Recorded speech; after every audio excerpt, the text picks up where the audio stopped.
Welcome to the Natural Medicine Podcast. I'm your host, Andrew Whitfield Cook.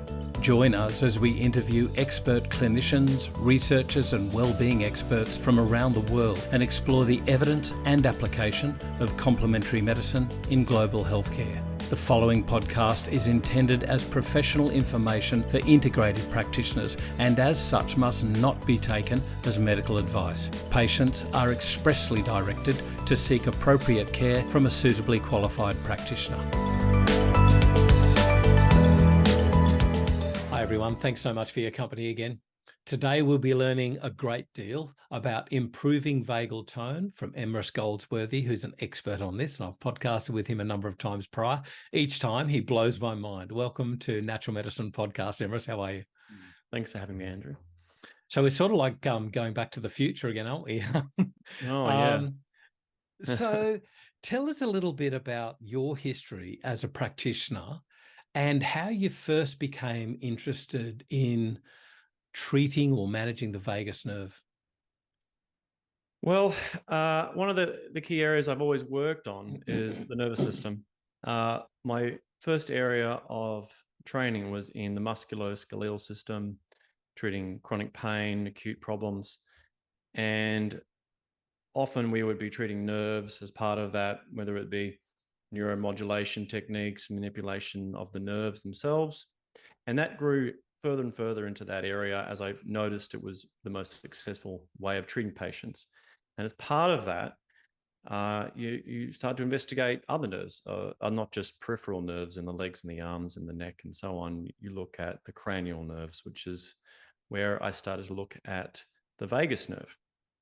And as part of that, started to understand how it was involved in the gut, in the heart, the lungs, even extending into the brain and affecting the brain's function and mood and so on. And working with a lot of other clinicians who were dealing with, other nutrition, naturopaths, things like that. They were dealing with gut problems, and we just started having conversations about it. It's where I started to go into it more with some of their own patients and started to look at what options I had and apply the same principles. So electrically stimulating the nerve, using light or other kinds of energy sources to stimulate the nerve. There's also manipulation of the nerve, which is kind of a massage manual therapy technique. And then it just got more and more into understanding why it becomes a dysfunctional nerve. And because it does so many things, when it is dysfunctional, it's very, very noticeable. Whereas with other nerves, you could go on for months or years and put up with it, like just a bit of ache, a bit of pain, a bit of stiffness here and there, but weakness maybe. But this nerve is very different, okay? Because of its function in the viscera and the brain and many other things which we can go into, it gets a bit complicated and patients present with complex conditions. Was there any light bulb moment for you though, or was it just this gradual interest that sort of steamrolled? So initially, all the research pointed towards electrical stimulation. That was the main thing. There was also a bit of a note about certain conditions that seem to go hand in hand with it. Things like hypermobility syndromes like Ehlers-Danlos syndrome, mast cell activation syndrome, another one called POTS or postural orthostatic tachycardia syndrome. And these are all kind of commonly with it, okay? And these patients, these conditions, we see, when you look at them together, you actually see they're pretty similar conditions. They just don't present identically. Just like, one cause can cause many different symptoms. It's possible that they're all caused by vagus nerve dysfunction, at least in part. Right. And so that's one big light bulb. But of late has been the overwhelming importance of the compression of the nerve and how much that impacts the treatment. And I've really changed how I approach vagus nerve dysfunction now with new subtypes, excessive vagal activity, low vagal activity, and how each of those can be caused by different things. And there are lots of areas where the vagus nerve can be compressed, some of which will need scans to know for sure, but by and large, by symptoms. So that's a big one. They're actually knowing that you can treat it without using direct electrical stimulation, actually manually working the nerve by itself. And that can be enough, plus a few other things that a lot of people out there in the industry aren't even aware of. And they think that electrical stimulation is the way to go and often doesn't work. And there's a lot of good reasons for that. And of late, I've understood why. Right. This is very interesting when you're talking about EDS. I'll separate that one, but certainly POTS and MCAS. Mm-hmm. Whenever I hear this sort of new flavor of the month coming in with diagnosis, I always, I sort of have a shackle or a hackle raising about how much are we seeing what we want to see? And I see that, how often have we seen these common things? It was chronic fatigue, it was multiple chemical sensitivity, there was vitamin D was the answer for everything, cortisol's been the answer for everything, la, la, la, la, la. And I really do wonder if this autonomic sympathetic dysregulation can be a major part, so maybe not the cause, but a major part of what's happening in so many conditions. Look, Andrew, I think it could be the largest cause of most chronic diseases. At least why it gets so much worse than it should be. I've seen so many links that in the past I don't really see the point in further investigating. And at the moment, from the medical perspective, vagus nerve stimulation is two types. There's stimulation via the auricular ear branch through non-invasive means, just like TENS machines and things like that. That's what you'll see often in the industry. And then there's an implanted version. And that one, it's in the neck. That one is slowly falling in favor because of the risks of surgery and the constant need to put a new battery in and so on. But that you don't need to do that one. You don't need to do the invasive one to get the results of the TAVNS, which is the ear stimulation. And what I found is that they focus on these conditions, and it's the word, the label, migraine, right? Depression, anxiety, IBS, Crohn's disease, epilepsy, and atrial fibrillation or arrhythmias. Now, medical terms are useful, but they can also be problematic because it doesn't tell you necessarily why it's a problem. No. And I'm more concerned with the why. And that's why when someone comes in, they say they have a migraine. And I ask, well, what else do you have? Have you got problems with digestion? Have you also got, because migraine in itself isn't really a vagus nerve symptom.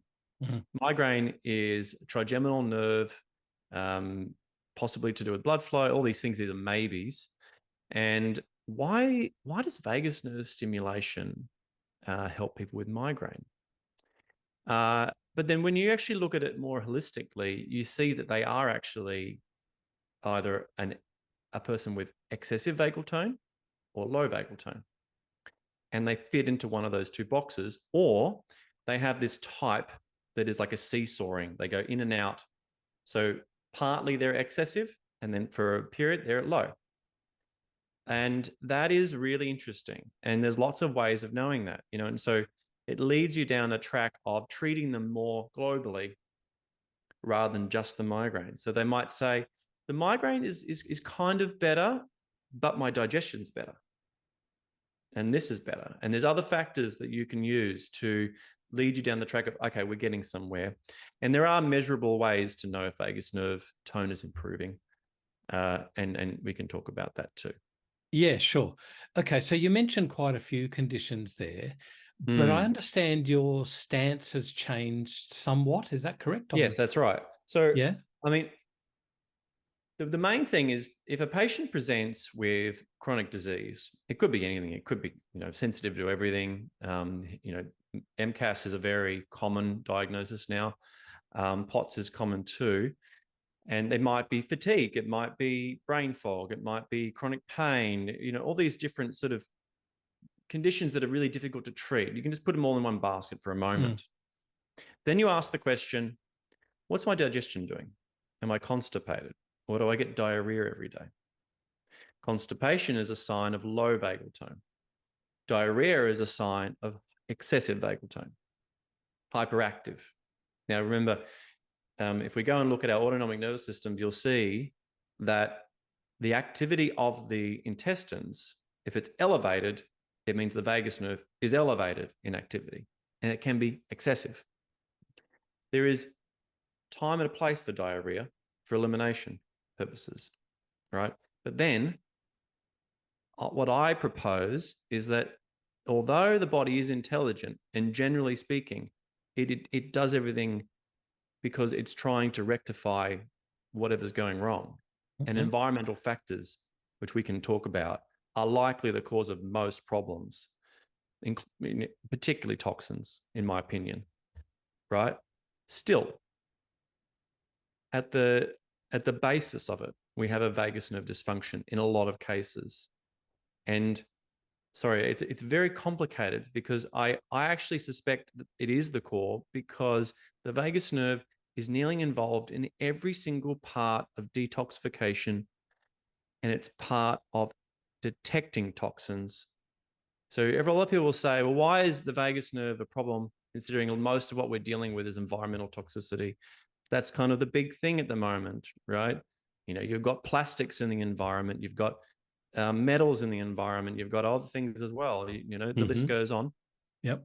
And why are you becoming a reductionist and going, it's all the vagus nerve? Well, I'm not. I still believe the vagus nerve is being affected by toxins. But I think that when the vagus nerve becomes dysfunctional, you don't properly detoxify. Right. So you've got a catch-22. Yes, it's kind of you're locked in a cycle of poor detoxification. And there's two ways that this happens. It happens through a means of not sensing toxins adequately, because the vagus nerve senses toxins that are breathed in and eaten or drunk. Okay, so because the receptors in the gut lining are vagally mediated, and the lungs too. And to a certain extent, the nasopharynx region. Okay, although that's through other nerves, through the trigeminal nerves. Now, if it doesn't sense properly, it means things get in and we don't have an adequate response. And then if it can't properly detoxify because it has low function, we have circulation. And to make matters worse, the vagus nerve has a huge role to play in maintaining the blood-brain barrier, because it modulates our astrocytes. And when it doesn't maintain the blood-brain barrier, toxins get in the brain. But the lymphatic system of the brain is controlled primarily by the vagus nerve. Right. And another really interesting thing, sorry to throw all these things out, but we're on a track, we may as well go there. It turns out, based on a paper I read recently as part of writing my book, lymphatic system has little actin, it's a muscle type cell that allows it to move fluid. We thought it was passive system and based on muscle contraction and backflow and things like that. But it turns out it does have this ability to move fluid. And in this paper, they found that the vagus nerve innervated this. Wow. Now, again, we need further research into it, but as far as I'm concerned, that makes a lot of sense. Why do people develop this systemic level of lymphatic congestion when they have excessive inflammation? Well, we know that when the vagus nerve is not working properly, inflammation skyrockets. And we can go down that track. That's a whole other thing, right? And then the lymph doesn't move. Well, this is probably the same cause, isn't it? So the brain, everyone goes on about the brain and how, we've got to detoxify the brain for kids and adults that have brain-based conditions. You might say dementia is an example. As an example, there might also be mood disorders, possibly. Definitely brain fog. Well, if the vagus nerve is involved in nearly every point of concern when it comes to detoxification of the brain, and I've only mentioned a very small proportion of it, then and the body, not just mention the Mm. brain. Mm. And the lymphatic system is our sewage for toxins. What's going to happen? Mm. It's Stagnate. basically just going to linger in the body, Yeah. circulate. And one of the really interesting things about when you get down to the causes, there's a lot of patients that will come in and they'll say, I got sick, virus, flu, whatever, sick. Okay. Mm. And then they got vagus nerve problems. Now, I don't think it's anything to do with some pathogen. I don't think it's anything to do with that. That's my belief. And I truly don't believe it has any relationship to it. But what I do think is that they weren't really sick from a virus. Oh. You look at many different things out there that cause people to be sick, and one of them is toxins. And even low-grade exposure to metals causes cold-like symptoms. Even low-grade exposure to any of these toxins. We can't get away from them. They're everywhere. Plastics are one of the ones, like I've mentioned, and we all try our best to limit our exposure. But half the toxins we don't even know are there. They're just circulating. Yeah. And if our if our body's unable to handle it, what is the domino effect of that? Yeah. Every single time I speak with you, you blow my mind. Muscle type cells in the lymphatic system. Yeah. Like what? Yeah, I know. But I was also, shocked. To be honest, I was shocked. That was an old paper, but in my area, there's a big movement towards lymphatics, right? Improving lymphatics. Hmm. But if lymphatics are controlled by a system that is basically the nervous system, not just this like flaccid system of tunnels, then we have a whole other thing going on here. Yeah. We have a system that is, I've always believed the nervous system is king of the body. The brain and the nervous system controls everything. Don't think otherwise. We know that it affects glands. We know that it affects the endocrine system. We know that it affects the immune system. Well, the vagus nerve certainly does. And, we go down this track. Where does it lead us? So coming back to the fact that the vagus nerve is impaired by possible toxin exposure, but also it being impaired causes further exposure. Okay. What are other things? I mentioned the idea that someone can get sick and then get a problem. I don't believe that that's the end of the story. I believe that there is another part of the story. There is the foundation of vagus nerve dysfunction already present. And I believe, by and large, there are particular cases where the vagus nerve is being compressed by masses like tumors. Even certain types of aneurysms in the viscera around, aortic arch, things like that, can actually push on different parts of the vagus nerve. But leaving all of these other tumor-based ones aside, everything basically below the neck, the vagus nerve generally gets compressed in the neck as it leaves the cranium through the jugular foramen up here. And as it descends down a thing called the carotid sheath, it shares this space with the carotid artery. And in this space, we get our problems, generally. If I was to bet money, person comes in, that's where it's going to be. And when it isn't, that's where you go and look at other tests. But generally speaking, for these people, you need that kind of compression to get systemic problems. Right. When you get compression of the nerve further away from its source, you get local problems. Okay. Just a vocal change. My voice went and nothing else is a problem. Okay. You also said something about the low-level metal exposure with cold-like symptoms. I've never heard this before. Oh, yeah. Yeah. What sort of metals? What are we talking about? Mercury, cadmium, lead, aluminium, just what you mainly see. There's a lot of aluminium in the air. Yeah. You might have heard about how cold environments are much more exposed to organophosphates because organophosphates rise up to the atmosphere and drop in a colder area. It's something to do with them staying in a gas form versus a fluid form, liquid form. Yeah.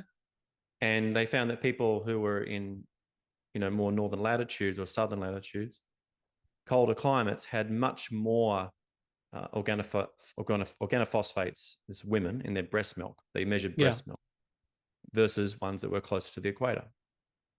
Wow. And when do we notice colds more? The colder Winter. climates. Yeah. And there are things that happen during summer. I'm not saying it's all one thing, but this is a big thing. And it's easy to blame a virus. It's easy to blame it on something that many people don't even test for. You can do a test on anything and on a healthy person come up with something positive. It doesn't mean it causes their symptoms. Now, I'm not saying everyone is like this, but I'm just saying we need more investigation with every patient that walks through the door. And metals are a big one. Organophosphates are another. But it's very interesting what you're saying about cold. There's been that old research now about people being sneezed upon to give them a cold and they failed. And it's more the fomites. It's more the fomites. It's more touching handles and things like that. And then for some reason, why, I don't know, but for some reason, that action. Have a think about touching the face. If you do a PubMed search on a thing called street dust or road dust, and in different cities there's different amounts, but generally speaking, there's heavy metals in that road dust. Right. And how much of that, toxic, and a lot of it comes from brakes. I don't know if you know that, but yes, a lot of metal, asbestos as well. Car things brakes, like that. We touch this stuff, and then it kind of makes sense that if you touch it and put it to your face, it's going to cause a problem because you're breathing in inadvertently things that are toxic, and you're in a toxic environment. And even if you go to the country, you're still going to get exposed to organophosphates and other things as well. It's not like you miss out on things. And that's why it affects everyone everywhere. And I don't think we can really get away from it. But this is why it comes back to the vagus nerve, because if we have a dysfunctional vagus nerve, we have a dysfunctional system already in place. We can't defend ourselves adequately. Yeah. We can clean our water. I have distilled water every day. I do 100% clean water. I can filter my air as much as I can. I can eat organic food every day, and I can eat organic meat. I can have the best diet. Then you got to go out. And I'm still sick. Yeah. Not fixing it. Yeah. Right. So this begs the question, you've done everything right. Now let's look at your nervous system. Is it doing what it's meant to do internally? And everyone wants to do things like take herbs, which is not bad, not disregarding it, or take supplements, more vitamin C, more vitamin D. And that can definitely play a huge role. But I want to add something else to the whole thing. And that is that the vagus nerve must be functional 100% in order to prevent further excessive illness. And it might be a really important part in the future. It certainly is for me in my clinic, but I want everyone else to be aware that they need to consider it. And unfortunately, doing just simple vagal resets is not sufficient by and large. This is why we need to talk about the true underlying cause of a lot of it. Now, I'll lead you into that now. The vagus nerve, by and large, is caused by dysfunction, is caused by compression, not by stress, not by these things that I might have mentioned in the past. I've disregarded that because I just don't believe it anymore. I think those are exacerbators. It is caused by pure nerve compression. And there are two types. There are constant nerve compression. It's generally something quite large, a bony eminence, so bony irregularities in your neck, or some kind of swelling. So it could actually be lymph node swelling or a tumor. You need these things examined. And I palpate patients. I can find what's really going on. Yeah. Or it's what's called transient compression, which is the more common. And what transient compression is where the nerve gets tightened, strangulated by a few abnormalities in the neck on and off. And it can lead to two states, hyperactivity, which is called excessive vagal tone, and low activity, which is called low vagal tone. And we should talk about the different types so that people can recognize them. Please. This thing, about the neck, people have Ehlers-Danlos syndrome. Nearly always have vagus nerve problems, and they're hypermobile. And the one region in the body that is very hypermobile with people is the neck. It's already hypermobile and unstable in it as it is. It's further unstable. Yeah. And we know that these people, as they strengthen their necks, as part of my protocol, as you get stronger necks through rehabilitation exercises, very simple, their vagus nerve symptoms start to dissipate. Before we've even administered any electrical stimulation, before we've administered any nerve manipulation, strengthening the cervical spine musculature improves symptoms more readily than any other maneuver or any other technique. And it's just the low-hanging fruit that people don't understand because it doesn't make sense. How could neck strengthening help my disease?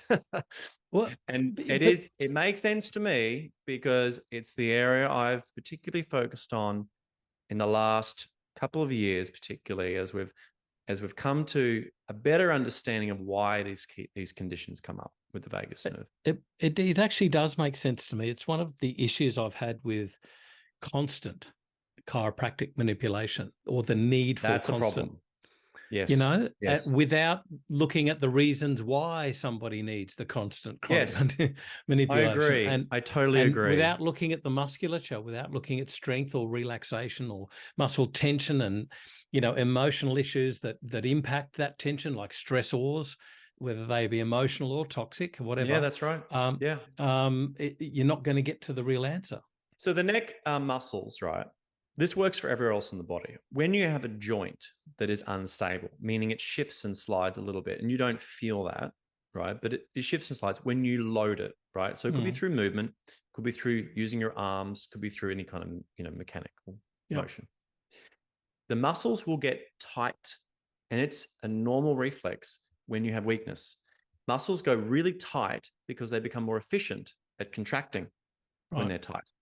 They don't stay in a normal tone. So you're going to see this pathway where the vagus nerve runs in a little sheath, little surrounding connective tissue cylinder. And those muscles there go, "Argh." What's going to happen? You're going to get compression. Yeah. And if you have other structural abnormalities there, you might have bony spurs, you might have even just movement of the vertebra themselves. All of these things can impact and cause nerve compression. And by and large, that's where the treatment ends up going. And that's why a lot of people don't get anywhere. That's what I'm saying. And so it can lead to excessive or low vagal tone. And we still do electrical stimulation because what happens is over time that nerve declines. Part of the reason that it's a problem is because the blood flow is also diminished to the nerve because the blood vessels wrapping around the nerve have been constricted as well, low oxygen environments. Yep. And that's problematic as well. So it can decline and damage long term if it's been there for a long time. That's why you do electrical stimulation, improve the system's ability to function. But doing electrical stimulation first is not adequate anymore. Got it. Yeah, got it. Can I ask though, and I normally cover this sort of thing later on, but I think we need to cover this now, and that is the temptation to massage the area where the carotid artery and the baroreceptors are fraught with issues. Yeah. How do we address that in a safe way? Yeah. Yeah. So that's why you need a trained clinician. You need someone who knows what they're doing. Yeah. I've spent my entire career palpating nerves, and the carotid artery is right there. By and large, people, it's pretty safe to massage through there, but there are definitely people that you just don't do that, right? Yeah. Not to mention the fact that we don't know what the side effects of that could be with that person. They might have turbulent blood flow through there for any number of atherosclerotic reasons. There might be that. We're not unaware of really the potential of it. So first, do no harm principles. And for me, there's lots of methods that I do to improve that neuromobility, that nerve mobility through there that don't necessarily require direct manually moving it. Okay. You can do it through indirect means. Yeah, gotcha. People should be very careful what self-treating. I mean, I see it all the time. People self-treat and they just don't realize that they may not be doing the right thing. They may be doing it in the wrong manner. They may actually make it worse. I'm sure there's a bunch of people out there that have low vagal tone. They do carotid massage and these things they've read online and they improve, but that's not the majority. Right. You see a lot of disappointed people in the vagus nerve groups I see online. Yeah. So with regards to treatment, has your approach to treatment changed like 180 degrees since 100%. you and I passed 100%. podcasted?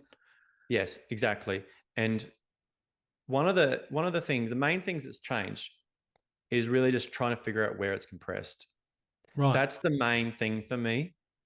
And then getting strength back in the neck. And there are small, because there's not just two nerves of the vagus nerve. There's the carotid branch, sorry, not the carotid branch, the cardiac branch, the recurrent laryngeal, the pharyngeal branch. There's a bunch of different ones, and they are different techniques for different nerves of the actual vagus nerve group complex, you might say. And I do a lot of different techniques because I have a lot of different therapies. I'm lucky in that regard. I have shockwave therapy, laser therapy. I do a type of needling where we use the needle near a nerve and around it to reduce the connective tissue adhesions. There's lots of different things that can be done beyond just simply manipulating the nerve. And I'm lucky as I have those options. But there are things people can do from home, particularly if their condition is not excessive and it's not severe, right? It's very hard to self-treat severe conditions, but we can talk about that. But I think it's important that people need to know that low vagal tone isn't the only vagal problem. Right. Excessive vagal tone is too. And so low vagal tone is the kind of picture there is difficulty swallowing. You don't have to have all of these. These are just examples. Difficulty swallowing. Reflux because the lower esophageal sphincter is not closing properly because it's innervated by the vagus nerve. Then you have poor digestion due to poor secretion of enzymes and stomach acid and so on. That's low vagal tone. Then you can have things like we've categorized as SIBO, right? So that'll be low vagal tone. Constipation, low vagal tone. There's a bit of disparity of whether anxiety and depression, one is one or one is the other. Either way, it's vagal dysfunction. Not always. Your mother just died. Your wife just, that's normal depression, anxiety. I'm just referring to abnormal, particularly when it is concurrent with a vocal change or a constipation problem or, so on, heart problem. Tachycardia is low vagal tone. If it's vagal, it'll be low vagal. Okay. There are other versions. Arrhythmias can be low vagal tone, like atrial fibrillation. Sleep abnormalities can be low vagal tone too. One of the weird ones is breathing. So low vagal tone increases generally your breath rate, but excessive slows it down and it can make you feel like you have like a tight chest, like an asthma symptom. Right. Another weird symptom that I often see is a symptom of not feeling the urgency to breathe. So that could be the sense that the CO2 levels, when they rise, our chemoreceptors. In the brain. And that they're not sensing the CO2 rise, so you don't feel the urgency to breathe. They're innervated by the vagus nerve, partly. And so that could be low vagal tone as an example. That's not a common symptom, but that's an example. And then you go to something like high vagal tone or excessive. And so that would be low heart rate, relatively low heart rate, bradycardic. Possibly low blood pressure, possibly, although that's a difficult one because there's a lot of factors. A lot of them have this vasovagal syncope. Then you have this sort of overwhelming need to sort of be but you constantly you can't mount a stress response. You're down, you're low, not necessarily depressed, but exhausted sort of thing. It can be what is actually chronic fatigue. And it's this excessive vagal tone where it's due to vagus nerve dysfunction, same causes, but you basically just can't mount a response. So you have poor sympathetic tone and really, really high vagal tone. And that's why often, those people, you need to get their sympathetic nervous system elevated, and you've got to normalize the vagus nerve function. So a bit of both. It's always a seesaw. As vagus nerve goes up, sympathetic goes down, and vice versa. And often everyone attacks the sympathetic nervous system and they want low sympathetic tone. That's not good. That means you can't exercise. That means you can't mount response when needed. It means you go limp when you have a stress response. And I'm all for things like the Wim Hof breathing in certain contexts, elevate sympathetic tone, or exercise when it's appropriate. And there's other means that I do as well that are more clinical. But people do get stuck in the mindset. They do. Are there any instances where these symptoms that you've spoken about, particularly sympathetic innervation, is not governed by vagal de-innervation? Do you mean like a hyperactive sympathetic nervous system is not related to the vagus nerve? Yeah. I think the problem is they're not separate systems. Right. So for example, during the fight or flight response, the vagus nerve is actually activated. Yeah. So it's not a dichotomy. It's not black and white. So in order to vomit, in order to have a nauseous, if you, let's just say this, you consume a toxin and then you get nauseous and you want to vomit, your heart rate goes up and you've got a sympathetic response and you're sweating. Mm. You've got a fever, but then you vomit. Mm. The vagus nerve is activated and the sympathetic nervous system is activated at the same time. They are not necessarily not working together. No. They do different things. Yeah, right. And this is why it's complicated, because they're an alliance to protect the organism, us, from the environment, from things that might kill us and hurt us. We need the sympathetic nervous system to stay alert, to maintain normal function of our brain as well. We need cortisol to be properly binding to its receptors in order to get the positive effects of it. We don't want, we can go down cortisol discussion because that's a big part of it. No. That's another thing, Huge. another day. But these are all big things, and we need to not talk about it in black and white. Right. Sympathetic nervous system is not bad. Cortisol is not bad. It's when it becomes dysfunctional, and that's not necessarily elevated excessively. And we need to consider that the autonomic nervous system is one thing, and the function of it requires everything to be healthy and functional. Their pathways need to be clear. The vagus nerve is vulnerable.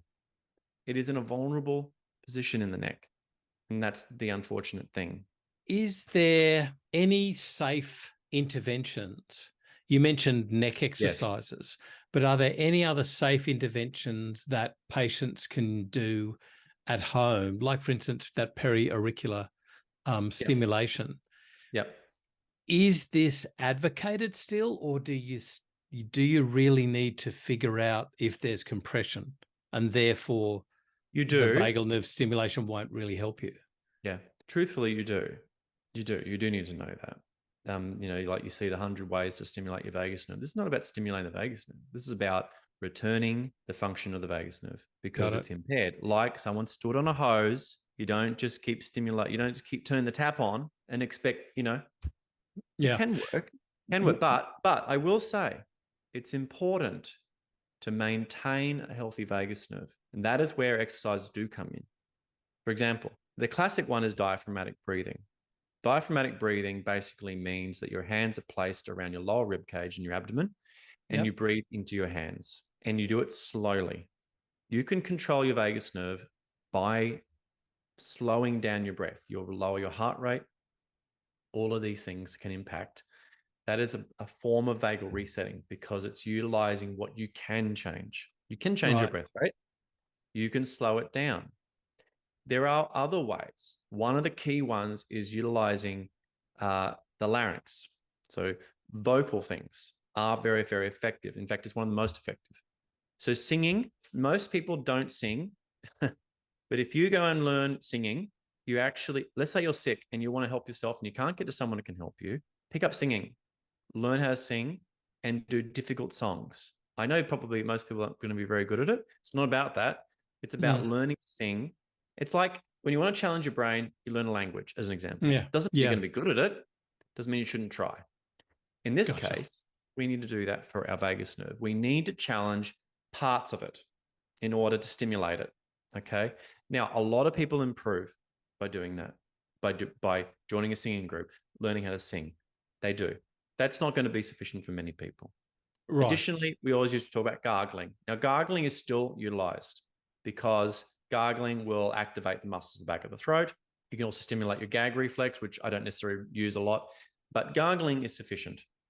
Okay. What if you've got compression though, and you don't know it because you haven't had it assessed?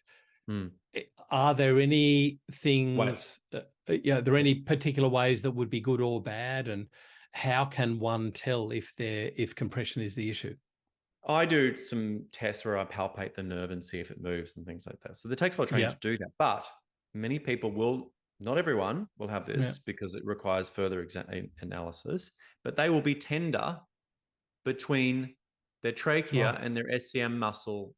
In this space, they will be tender through there. And it might be more tender on one side. They might be tender up in that sort of jugular area. Yeah. And so just palpating the sternocleidomastoid, just that area. Exactly. Just inside of it. That tells you. Yeah. And that's not the confirming test. No. Right. But that can, if you are really tender there, it probably means there's something going wrong. If it was a peripheral nerve, that's partly how I would find out if there was a problem in that nerve, right? So nerves shouldn't be tender. They shouldn't be. They're sensitized to pressure in that case. That means there is something impairing the blood flow to the nerve or compressing it. That's how it works with peripheral nerves. That's how it works with the vagus nerve, because in the case of the neck, it is a peripheral nerve. So then beyond that, often people will say they have a weak neck or a stiff neck. That might be a factor as well. That might indicate some weakness, which is what we need to address nearly always, right? They might also say that if you're lying down and you go to lift your head up to look at your toes, just your head, if you find that difficult, well, you shouldn't find that difficult, but a lot of people do. And that's another indication that you have at least a lack of stability in the neck. It doesn't necessarily mean you have compression, but that could be a good informative piece, that information that you could lead you to say, I need to get this rectified. Yeah. Some people who have high mobility syndromes know their neck is unstable, right? And they know one of the ways you know is you get your neck adjusted or treated and it gets worse, or it feels better and then it gets worse or it comes back again within days. Those are great indicators that your neck is unstable, and positionally it just keeps moving. And it needs not massage, not releasing, but it needs strengthening. And you might know someone, you might know a trainer or someone who knows how to do neck strengthening. And by and large, it's not unsafe if you're under guidance. I do my best to not lead people down a track where they can hurt themselves, but also help themselves. Yeah. And it's a fine line sometimes, but most neck exercises that are, not too invasive, not too intense for the neck are safe. Yeah. And can I ask, Emrys, about, are there any classic factors? You mentioned a few, I think, like one was asthma, but do you find that there might be like a triad, let's say, of symptoms where somebody's got an issue with vagal tone? Yeah. So the classic thing is they have digestive problems, right? They normally have some kind of brain-based problem, whether it's anxiety, depression, or brain fog. But we could even go down the path of things like ADHD and things like that, possibly. I'm not saying it's caused by vagus nerve, but it can be exacerbated by it. And then they have a heart problem. Now, the heart problem is normally tachycardia or bradycardia or arrhythmia. Okay. And people often use the measurement of heart rate variability. It's something that you can often use with your Apple Watch or another, chest strap, things like that. That can measure your vagal tone and see whether you're really, really high. And they look for that. They're like, oh, it's great, you've got high vagal tone, but they've still got the symptoms of excessive vagal tone.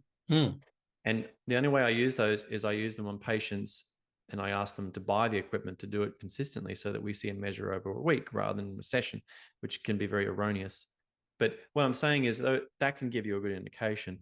But staying with the kind of triad, you might say, it's heart, gut, brain, heart, gut, brain, and there could be a lung. Right. And there could be other things, right? That's not to say that they aren't those. Kidney, certainly kidney problems, genitourinary, detoxification. I mean, it all could come down to that, and the other areas like vocal and swallowing, reflux, but they're kind of gut. Vocalism, but they're kind of gut. So, and if it goes on either spectrum, it can be vagal. It can either be excessive activity in the system or low activity in the system, but both can be due to vagus nerve dysfunction. I got to say, Emrys, I've said it before, I'll say it again. Mostly I'll have, half a page, maybe a page of notes. I've got 2.5 pages of notes with you. I'm always learning so much. But where can we find out more? You told me the other day, you texted me or something, and you've written a book now. Is that right? Yes, The Vagus Nerve, it's called. It's just called The Vagus Nerve. Right. So that's on Amazon. And I have courses in the vagus nerve for the general public, but they are quite advanced. And they're for clinicians primarily to learn more and understand as in depth as we can go at the stage of our learning and our understanding in the research. But beyond that, I have a course for clinicians to learn how to utilize in their own clinic. Not every clinician has the appropriate qualifications to do it, but by and large, many people do. And we discuss what their options are. And there's not one way to treat it other than to consider all the things I've talked about. And that's why a good referral network is important. Beyond this, I also, because I do a lot of work with chronic pain, I treat peripheral nerves. So I have courses in that as well. And so that tends to be people in the realm of like physiotherapy and manual therapies and so on. But a lot of people want to learn about the vagus nerve. So I've got that course and the advanced. So the book, the courses, and my clinic, of course, which I work here in Brisbane. And the book is for the layperson or for practitioners? It's for both. I found that instead of like trying to do 2 books, I'm doing one. And yes, there'll be sections that are very difficult to understand, but they are not for necessarily everyone each chapter. It's a go-to textbook, or not book rather, and it gives you some tools we've talked about, some more that are safe to do it from home, and explains things like TAVNS and the implanted device. It doesn't teach you how to do those. It's not safe to do that unless you're under training, training, and you're being looked after by a clinician. Talks about how vagus nerve is more than likely connected to POTS, mast cell, and Ehlers-Danlos, and it goes very much as in depth, probably more in depth than any other book that's out there on the vagus nerve. This is so interesting, particularly with mast cell activation syndrome. I find that highly interesting. Definitely. Emrys, thank you for joining us. Well, for Natural Medicine Podcast, this is the first time we've podcasted, but speaking with you again, it's always an absolute joy, and I always learn so much. Thank you so much. It's always great to chat. An absolute pleasure. And everyone, thank you for joining us. We'll be putting as much information up as we can. There's only a short space that we can fit in the show notes, but I'm telling you, we'll shove it full of information for you. So thank you so much for joining us. And you can find out everything else on naturalmedicinepartners.com.au.